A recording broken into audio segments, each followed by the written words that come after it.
santificado sea tu nombre. Alabado seas por los siglos de los siglos. Gracias, Señor, por habernos reunido en este momento aquí para hacer un nuevo estudio sobre tu santa palabra. Te agradecemos la iluminación de tu Espíritu Santo para que podamos seguir entendiendo estos mensajes santos de salvación que tú nos has dejado en tu santa palabra. Perdónanos por los pecados que hemos cometido últimamente. Danos tu bendición, Señor. Te lo pedimos todo en el nombre de Jesús. Amén. Amén. Amén.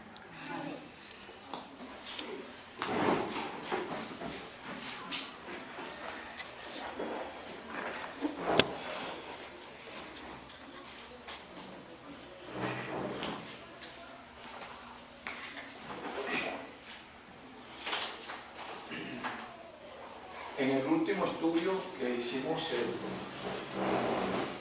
el sábado pasado,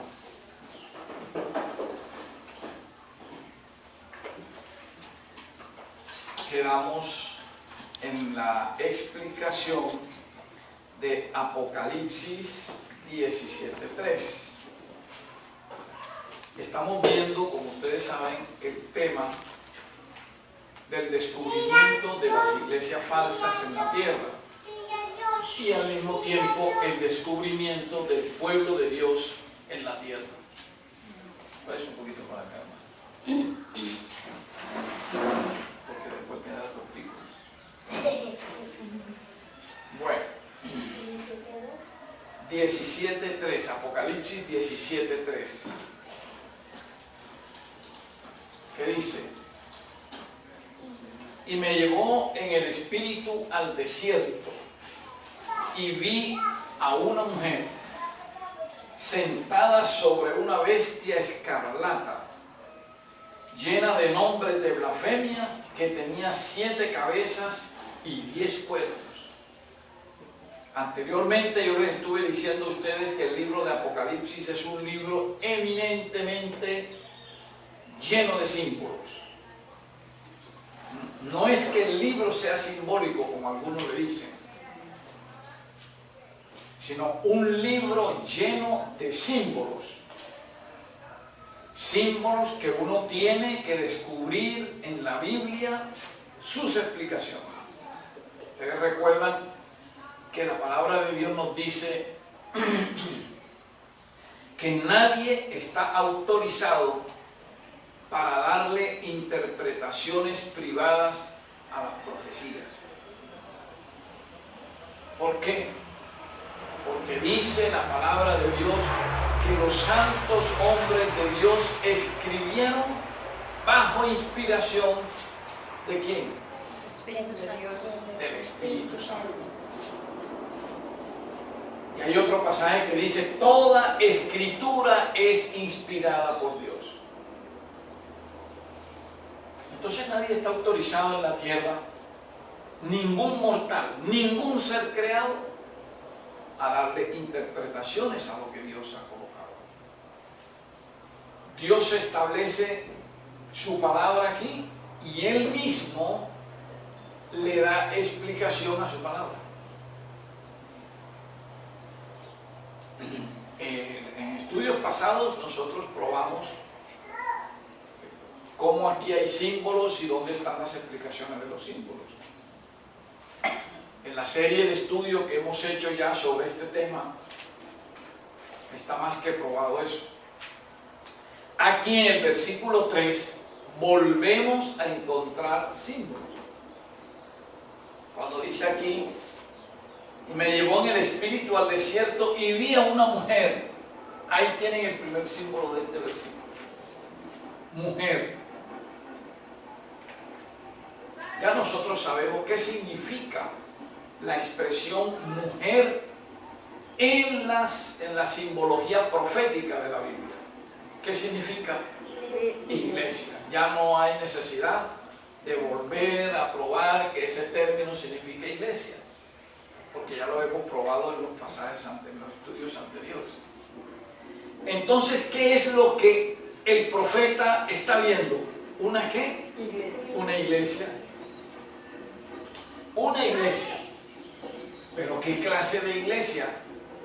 Acuérdense que estamos estudiando el capítulo 17 de Apocalipsis. Y en el versículo 1 de este capítulo nos dice qué clase de iglesia es. Alguien que lo lea. 17.1. Apocalipsis 17.1. Vino entonces uno de los siete ángeles que tenían las 7 copas y habló conmigo diciendo: ven acá y te mostraré la sentencia contra la gran ramera, la que está sentada sobre muchas aguas. La gran ramera. La Biblia, Dios habla hoy como traduce allí. La gran ¿qué? Prostituta. Duro. La gran prostituta, lo está diciendo aquí la hermana Noelia, con autoridad, porque ella sabe que es así. ¿Y qué es lo que es una prostituta? ¿Es una santa? ¿Tiene moral? Es demoníaca, ¿cierto? Es inmoral, o sea que no tiene moral, no tiene dignidad, es sucia, podrida, ¿sí o no aquí? Eso es lo que significa el término prostituta, corrompida, ¿ya? Entonces aquí estamos hablando es de una iglesia corrompida. Lo que el profeta está viendo, que nos dice en el versículo 3 cuando dice, y vi a una mujer, está viendo es una iglesia corrompida, prostituta, sucia, no tiene nada de Dios. No tiene nada. No tiene Es nada. la maldad. ¿Ah? Es la maldad. La maldad, correcto, así es. Vamos a descubrir qué clase de iglesia es la que nos está mostrando aquí. Pero miren, que dice que esta mujer estaba sentada sobre una bestia escarlata.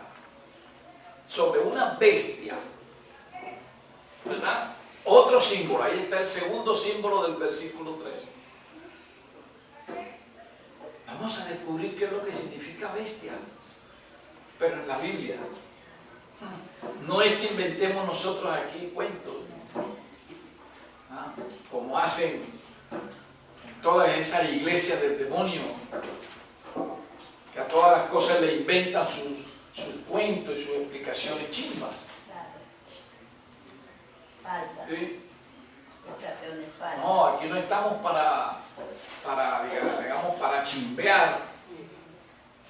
Aquí estamos es para sacar la verdad bíblica. Cosas serias. ¿Ah? Cosas serias. Cosas serias, claro.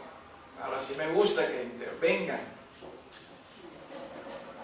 Vámonos al libro de Daniel. Hoy vinieron como con ganas de intervenir y eso me gusta. Vámonos al libro de Daniel. Daniel 7, 23.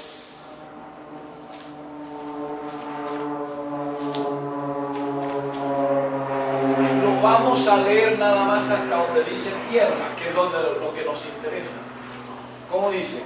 Daniel 7:23.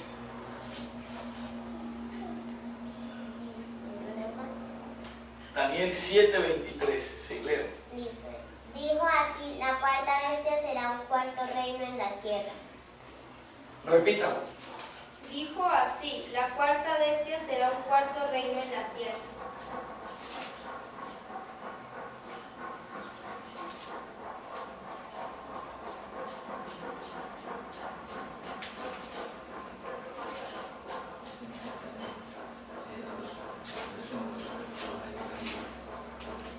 Esa Biblia la voy a coger de Francia.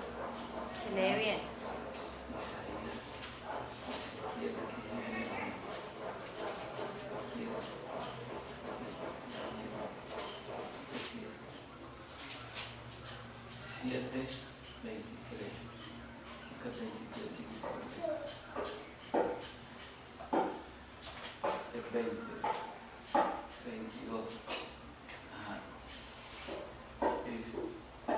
Está cogiendo. Y dijo, ¿qué habrá sobre la tierra?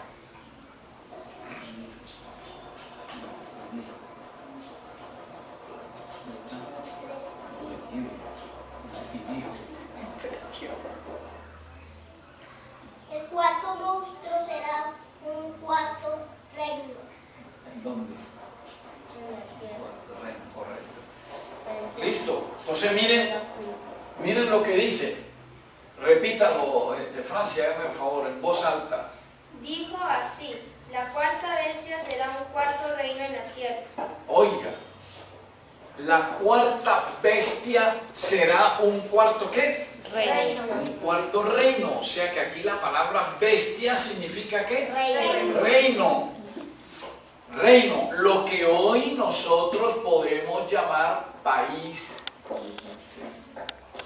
sea, la cuarta bestia será un cuarto país. País, un estado político. Entonces, cuando acá en Apocalipsis nos dicen que el profeta vio a una mujer, o sea, vio una ¿qué? Una iglesia. Dice que estaba sentada sobre una bestia.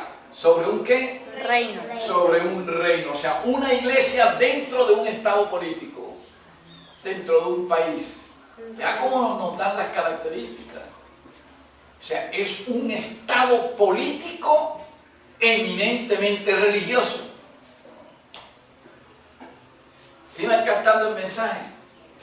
Lo que le están mostrando al profeta es un país eminentemente religioso, un estado político que se caracteriza es por ser religioso 100%.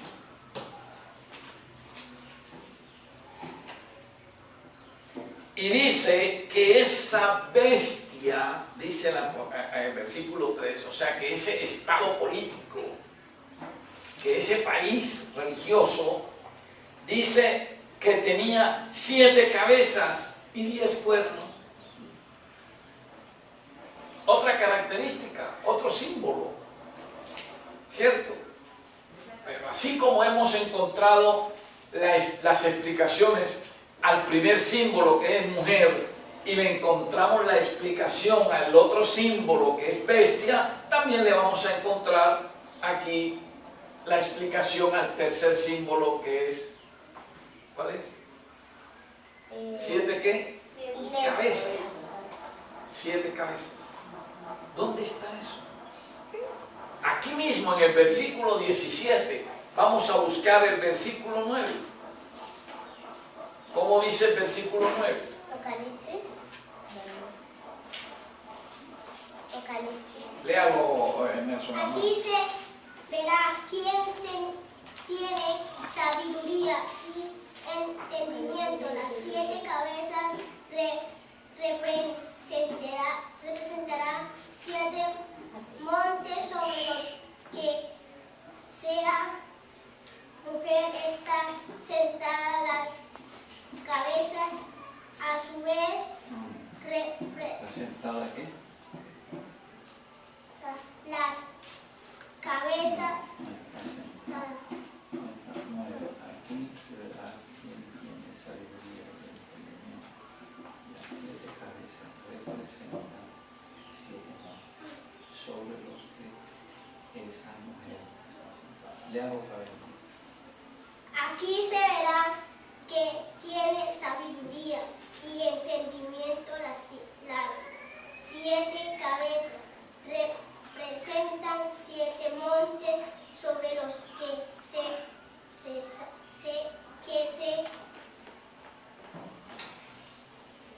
Sobre los que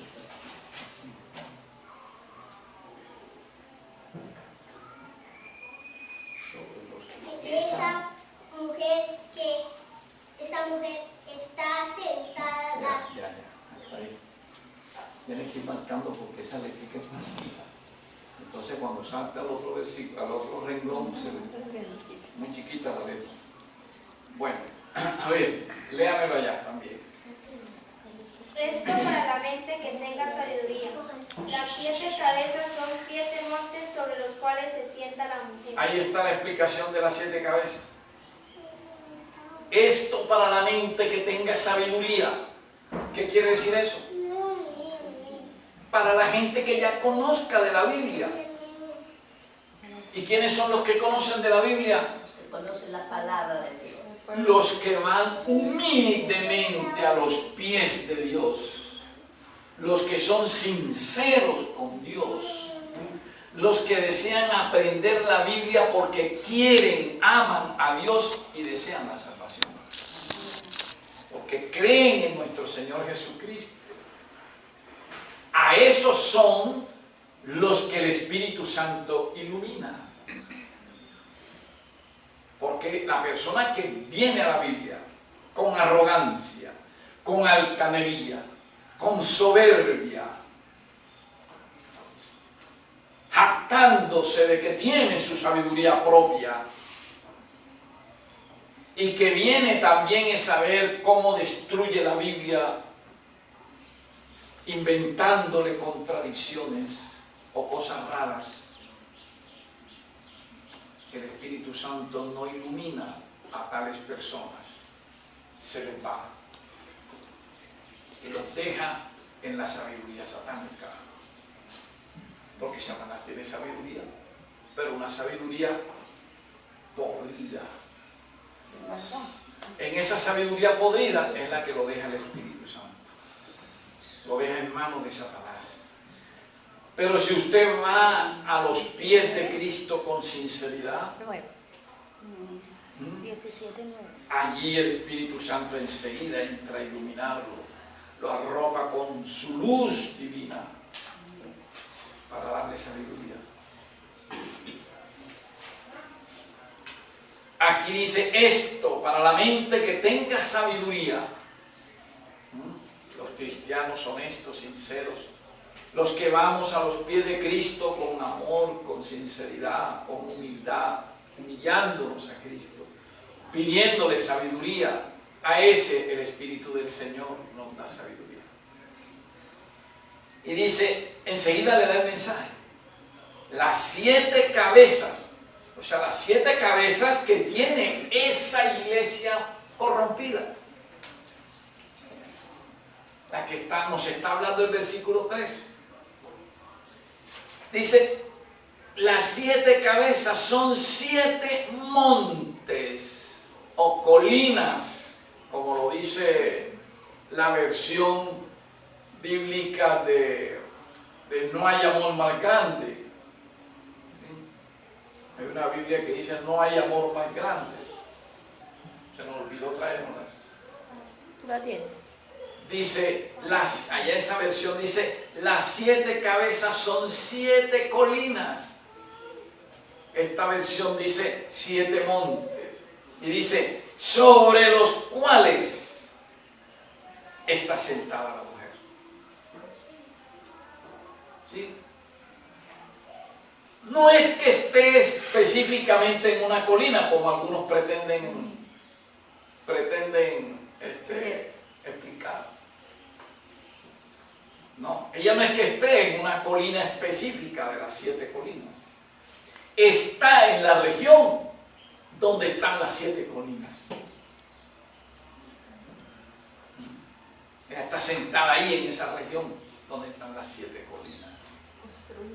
Pero miren cómo complementa el pasaje, la sabiduría divina, este mensaje de salvación. En el último versículo del capítulo 17, que es el versículo 18, es el último. ¿Cómo dice? Para que vean ustedes cómo llaman allí a el sitio donde está ese reino, donde está esa iglesia podrida. ¿Cómo dice el versículo 18?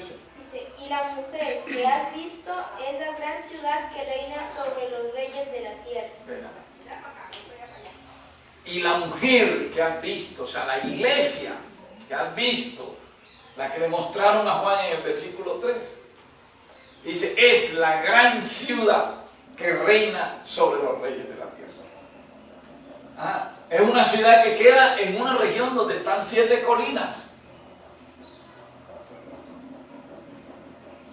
y que reina sobre los reyes de la tierra. ¿Cuál será esa ciudad que le llaman la ciudad de las 7 colinas? Duro, muy bien. Roma. Y era la ciudad que mandaba en los tiempos del apóstol Pedro, Juan. Roma. Pero algunos dicen, ah, sí, era ella. Pero esa es la Roma imperial. La Roma imperial, o sea, la de los emperadores, la de los césares.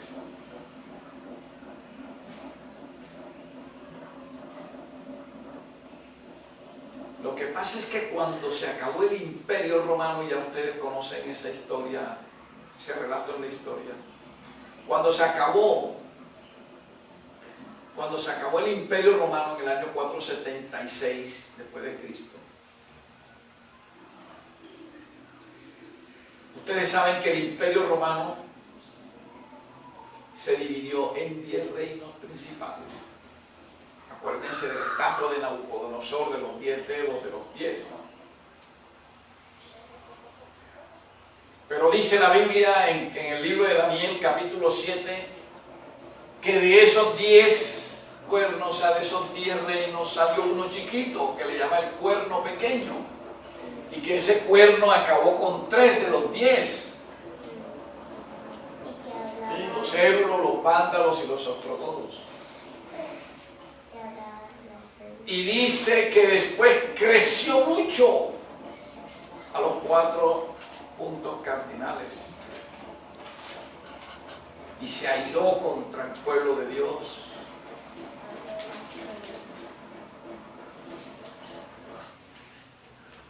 Ese cuernito pequeño, ustedes saben que no es más que la Roma papal. La Roma papal heredó todo lo de la Roma imperial, todo lo heredó lo de los emperadores. El emperador romano se llamaba el pontífice máximo de la religión pagana. El Papa se llama el pontífice máximo de la Iglesia Católica Romana.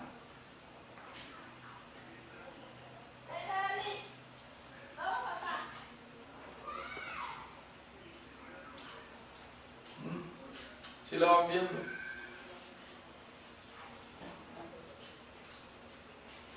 Y ya sabemos toda la cantidad de cosas que eran doctrinas o son doctrinas paganas que las heredó la Roma papal. La adoración al sol de los paganos, por ese llamado en la historia el sincretismo romano, o sea que capta rápido la cultura de otra nación. En este caso era la cultura religiosa. Roma papal captó todas las doctrinas del Imperio Romano, las doctrinas religiosas, adoración al sol el domingo. Los paganos adoraban el domingo. Ustedes saben que esa doctrina satánica pasó a Roma papal. La Iglesia Católica adora y festeja y guarda el domingo, contrariando la voluntad divina que dice que hay que guardar ese sábado como día de reposo. Entonces aquí están realmente identificando una iglesia. Ahora, ¿por qué decimos que es la Roma papal y no la Roma imperial? Porque es que la Roma imperial no era una iglesia. La Roma de los emperadores no era una iglesia. La Roma de los emperadores era eminentemente un estado político que tenía una iglesia, una doctrina religiosa que se llamaba paganismo. ¿Sí? Pero esencialmente la Roma de los emperadores era un estado político que profesaba una iglesia pagana, una doctrina pagana. Pero es que el papado no es esencialmente un estado político.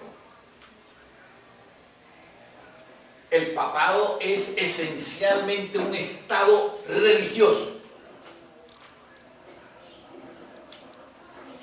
que actúa en la política, que es diferente, que se mueve también en la rama política, pero su esencia misma es religiosa. Es un estado religioso.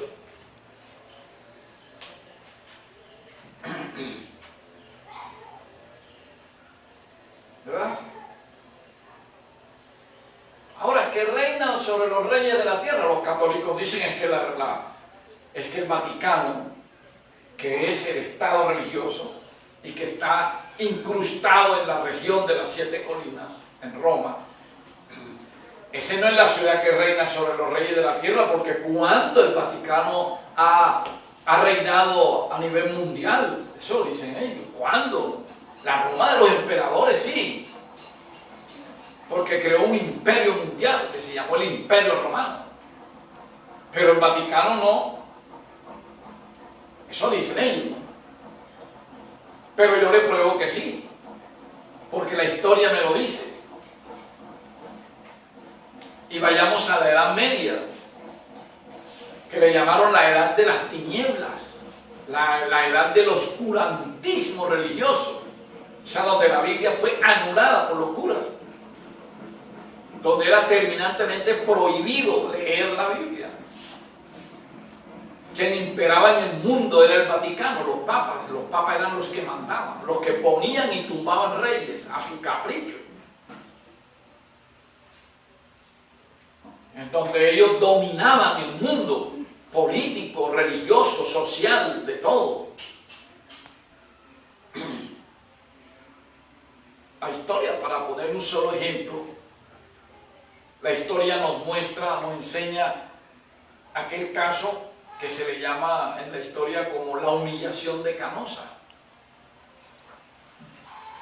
donde tomaron al emperador de Francia y lo cogió el Papa y lo excomulgó y perdió todo, perdió su reino, perdió su trono, perdió su calidad de rey, perdió.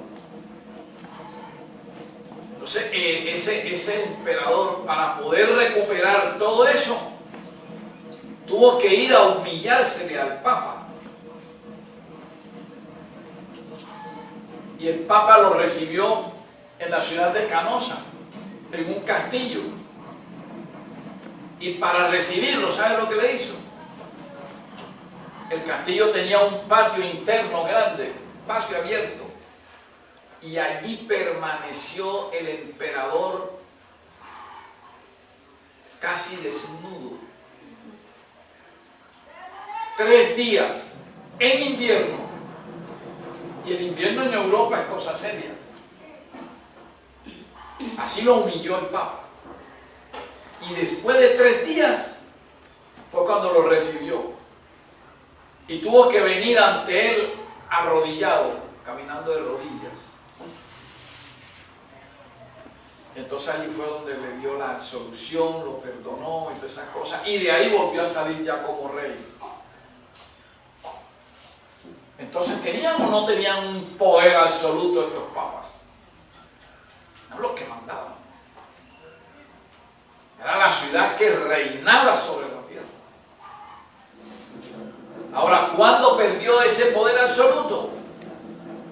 Con las tropas de Napoleón. ¿Se acuerdan ustedes que yo les di ese estudio? 1798.